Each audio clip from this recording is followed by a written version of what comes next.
Well, a town and a popular spa have been evacuated in Iceland after a nearby volcano erupted. It's the 11th eruption in the area since 2021, and magma has now breached the defense walls north of Grindavik, that's home to nearly 4,000 residents. Let's get more on this with Teresa Ubide, Associate Professor of Volcanology at the University of Queensland. Teresa, good to have you with us today. Now, the Icelandic Meteorological Office said an earthquake swarm started in the early hours of the morning before the eruption. What is an earthquake swarm in the context of this eruption?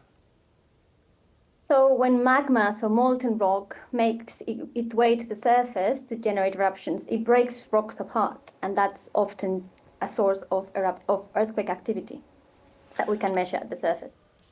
Yes, and is this part of Iceland really seismically active? Because there have been numerous eruptions, as I mentioned earlier, there since 2021. Yes, what we're seeing now is the continuation of eruptive activity that we saw last year and in 2023 and earlier to the east since 2021. So this has been a reawakening of the system, of the volcanic system in this region after about 800 years of dormancy. It's normal. It's happened in the geological past and it will happen again in the future. It's a very active region. There's tectonic plates moving apart from each other to generate new ocean floor, and there's a hotspot. So it's a very geologically active region where we expect volcanic activity. Yes, so this has been described as a fissure eruption. How does it differ from other forms of volcanic eruptions? Yes, so the magma coming out in Iceland has relatively low viscosity, and that means that when it gets to the surface, it flows and it generates lavas. When the magmas are a lot more viscous, they can hold the volatiles, the bubbles they contain, the gases they contain, and then when they make it to the surface, they are more likely to explode, generating an explosive eruption, like the ones we more often see, say, for example, in Indonesia. Yes, and how dangerous is such an eruption in the case of a fissure eruption? Because, you know, it has breached some defense walls in one of the towns in Iceland. Yes, so a lava flow will impact anything it reaches to, so it will affect infrastructure, everything that cannot be moved, houses, it will just make its way and be extremely destructive at the local scale, which is really bad when it happens nearby inhabited areas. In contrast, when you have an explosive eruption, that can have a larger impact in a broader area, and it can even affect, for example, air traffic, because the particles, the ash particles that are generated when the magma breaks apart and explodes can damage the engines of airplanes, like we have seen recently in Indonesia. Yes, and is the smoke that comes out of these, in the case of this volcanic eruption, is that toxic at all to human health?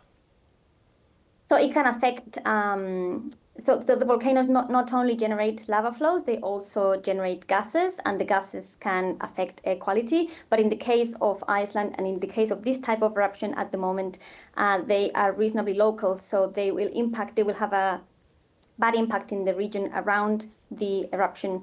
They won't have a larger impact as in the case of an explosive eruption. But of course, the region around the eruption and the city of Grindavik are terribly affected. Yes, and given what's been happening and the frequency of eruptions in the town of Grindavik and that southwestern part of Iceland, this doesn't render the area largely uninhabitable. Well, Iceland is volcanic in nature, and one of the problems here is the fact that our human perception of hazards and risk is on lifetimes of human lifetimes that are very different to the timescales of geological phenomena. So as I was explaining before, we have eruptive activity in this area since 2021, and it hadn't been any for 800 years almost, but there was eruptive activity in the past, and there will be eruptive activity in the future because this is an active volcanic area.